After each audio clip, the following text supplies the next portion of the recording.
A very good evening everyone. मेरा नाम राहुल नेगी है and I'm a research scholar at a central university. From the past few days I've started a net UGC net series जहाँ 150 days में I'll be covering 150 topics and believe me, since I've cleared UGC net 4 times, believe me that there are certain topics that you need to know और it's like simple math. अगर आपको आता है तो आपके अच्छे नंबर आएंगे. It's not अप्रोप्रिएट थियरी कि आपको बहुत ज़्यादा थियरी के अंदर घुसना है. हम उतना करेंगे जितना अप्रोप्रिएट है. आपके पेपर 1 में 70 plus score is my guarantee because since I have cleared UGC net with 220 with one time and 212 in another. So I have little bit of experience. मेरे को थोड़ा बहुत पता है इसके बारे में. तो let's begin with our topic.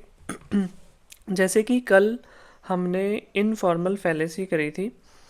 Part हमने एक सेकेंड है.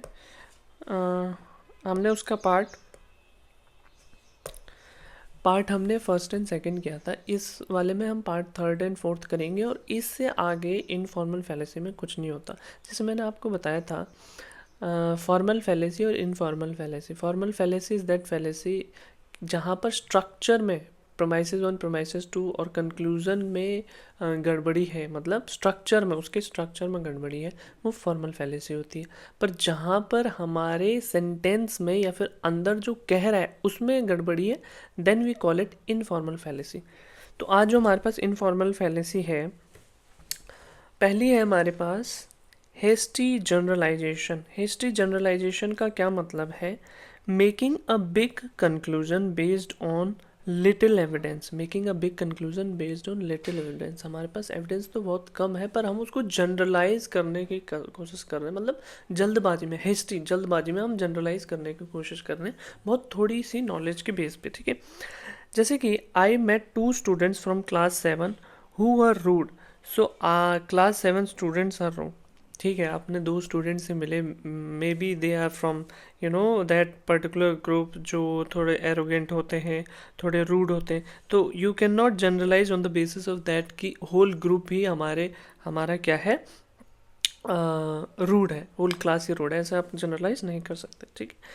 Number second is stereotyping. अब स्टीरियोटाइपिंग क्या है कि हम धारणा कोई बना लेते हैं किसी के बारे में. जैसे अगर हम यहाँ पर पढ़ेंगे तो ये है believing that all people in a group are same without knowing them individually. अब स्टीरियोटाइपिंग हम, अब इसको आप हेस्टी जनरलाइजेशन के साथ कंफ्यूज मत करना. इसका पहले हम एग्जांपल देखते हैं. जैसे girls are bad at maths, boys don't cry. ये ऐसी चीज़ें ना हम पहले कभी कुछ हुआ होगा उसके बेस पे हम एक स्टीरियोटाइप ही बना देते हैं. जैसे गर्ल्स डोंट ड्राइव, जैसे लड़कियों को ड्राइव करते हुए देख लिया तो हम थोड़ा ऐसा कहते हैं कि थोड़ा दूर ही रहना, ये पता नहीं कहाँ किधर ठोक दे. पर ऐसा ज़रूरी नहीं है. We can not generalise them on the basis of, we can not stereotype नहीं करना चाहिए. जैसे फॉर एग्जाम्पल, जैसे ये कह रहे हैं कि girls are bad at math. I don't believe it's true personally because मेरे को जो मैथ्स है, मेरे को 10 तक की मैथ्स मेरे को मेरी दीदी ने ही पढ़ाई है and she is very good at maths. So इसको हम जनरलाइज नहीं कर सकते. Boys don't cry. देखो, रीज़न भगवान ना करे किसी को मिले, पर रीज़न जब होता है ना तो लड़के भी रोते हैं. ठीक.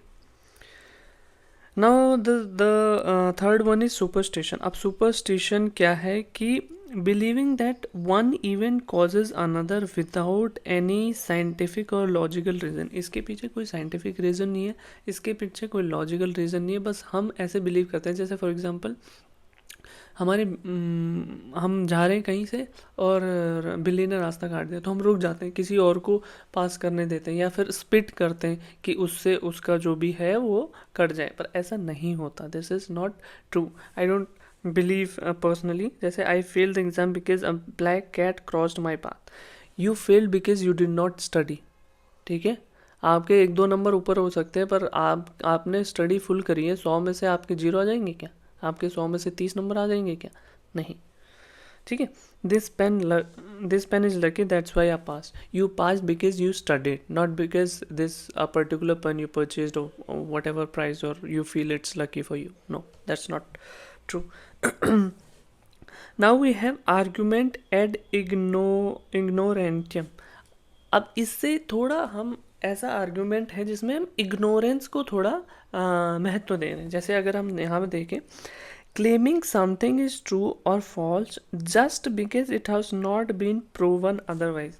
हम किसी को ट्रू या फॉल्स इसलिए मान रहे हैं क्योंकि उसको अदरवाइज नहीं प्रूव किया गया है। हम किसी को ट्रू इसलिए मान रहे हैं क्योंकि उसको फॉल्स नहीं प्रूव किया गया। क्या ये पॉसिबल है? क्या ये मतलब लॉजिकल नहीं है ये चीज़ें? ठीक है, अगर हम एग्जांपल देखें, ghosts exist because no one has proved they don't. Ghost exist करते हैं क्योंकि क्योंकि किसी ने ये प्रूव नहीं किया है कि वो नहीं होते। तो ये ना एक स्ट्रॉन्ग आर्गुमेंट इसको हम नहीं कहेंगे। तो ये यहाँ पर फैलेसी कौन सी है? Argument ad ignorantiam. This medicine work because no one has proved it does. Is it possible कि ये मेडिसिन वर्क करती है क्योंकि इसने, अब आपको सपोज एक दवाई है, आप कहते हो ये मैंने दवाई बनाई है, किसी ने इसको फॉल्स प्रूव किया ही नहीं है, तो इसीलिए आप इस दवाई को खाओ और आपका सर दर्द चले जाएगा। Can you believe that happening with you? आप कर सकते हो ऐसे? नहीं कर सकते। तो इसीलिए यहाँ पर क्या है? Argument ad ignorantiam. ठीक है, तो हमारे पास चौथा पार्ट है, जैसे हमने तीसरा पार्ट किया, अब चौथा पार्ट हमारे पास क्या है? False dichotomy. फॉल्स डाइकोटोमी क्या है?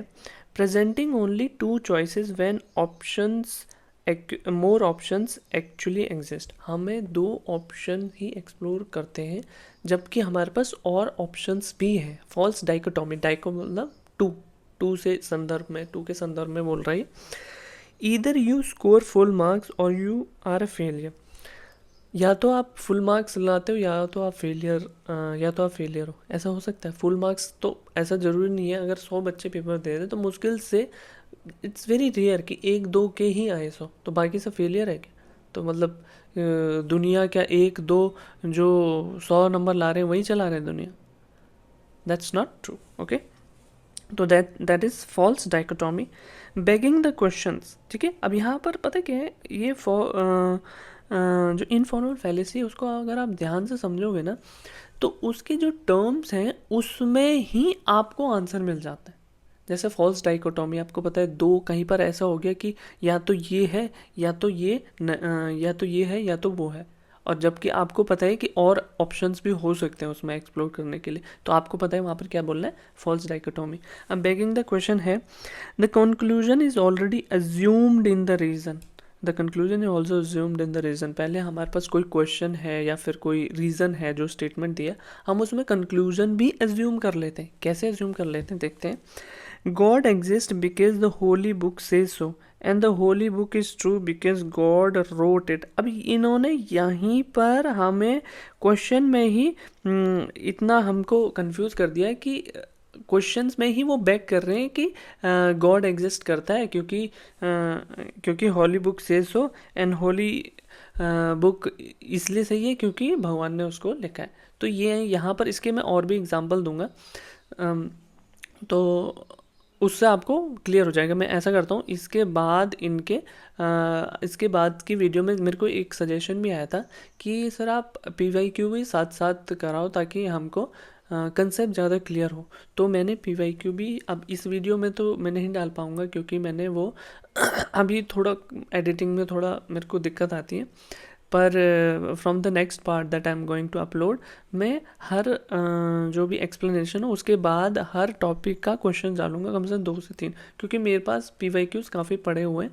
तो जैसे जैसे मैं डालूंगा तो क्वेश्चंस में जहाँ आप देखोगे ना वहाँ पर आपको ज़्यादा क्लैरिटी मिलेगी। ठीक है, बेगिंग द क्वेश्चन, जैसे मैंने बताया, ये चाह रहा है कि क्वेश्चन जो हमारा रीज़न है उसी में कंक्लूजन आ जाए। ठीक है, जैसे God exist because the Holi book से सो। ठीक है, होली बुक ने गॉड एग्जिस्ट करते हैं क्योंकि होली जो हमारी होली बुक है वो ऐसा कहती है, and the Holi book is true because God wrote it. Holi book is true क्योंकि भगवान ने उसको लिखा है। तो ठीक है, वो ऐसे कोशिश कर रहा है कि हम जो रीज़न है, जो स्टेटमेंट है, उसी में कंक्लूजन निकालने की कोशिश कर। ठीक है, अगला है faulty analogy, comparing two things that are not truly similar in important ways. Comparing two things that are not truly similar in important ways. दो चीज़, एनोलॉजी में दो चीज़ को ऐसे कंपेयर करना जो रियल सेंस में एक दूसरे से नहीं उतना रिलेटेड है, ठीक है। जैसे हम समझेंगे एग्जांपल से, student are like machines so they do not so they should work non stop. अब ये एनोलॉजी, इसको फॉल्टी एनोलॉजी इसलिए कहेंगे कि स्टूडेंट्स पहली बात तो मशीन की तरह नहीं है। All the functioning that all goes around in our body, it works like a machine, but हम मशीन लगातार चल सकती है और मशीन ख़राब होगी तो किसी को फ़र्क नहीं पड़ेगा। इंसान बीमार पड़ जाता है तो बहुत उस पर असर पड़ता है फैमिली वालों पे, ठीक है।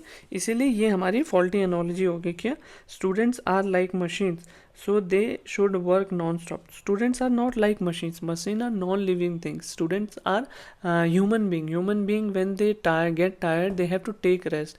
If machine get tired, it can be repaired. It go dead, it can be repaired. But if a man get tired, it needs rest. ठीक है, इसलिए वो दो चीज़ें अलग अलग है, ये अलग अलग सेंस। तो यहाँ पर हमारा पार्ट 3 और पार्ट 4 ख़त्म होता है। इनफॉर्मल फैलेसीज इतनी है, इससे ज़्यादा आपको करने की ज़रूरत नहीं है और नहीं आती हैं, बिलीव मी, इससे ऊपर नहीं आएंगी। अगर कोई आ जाए तो आप मेरे को बता देना कि सर ये जो इनफॉर्मल फैलेसी है इससे आगे आई है, ठीक है।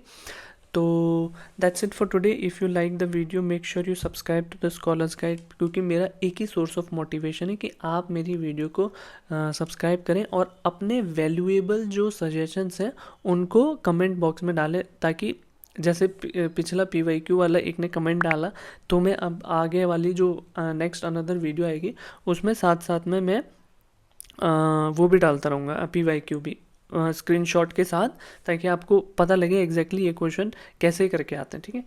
और आपने वैल्यूएबल कमेंट्स डालोगे, उसके बेस पे मैं इस वीडियोज़ को, इस लेक्चर सीरीज़ को और भी इम्प्रूव करूँ, ठीक है। That's it for today. Okay then, bye bye.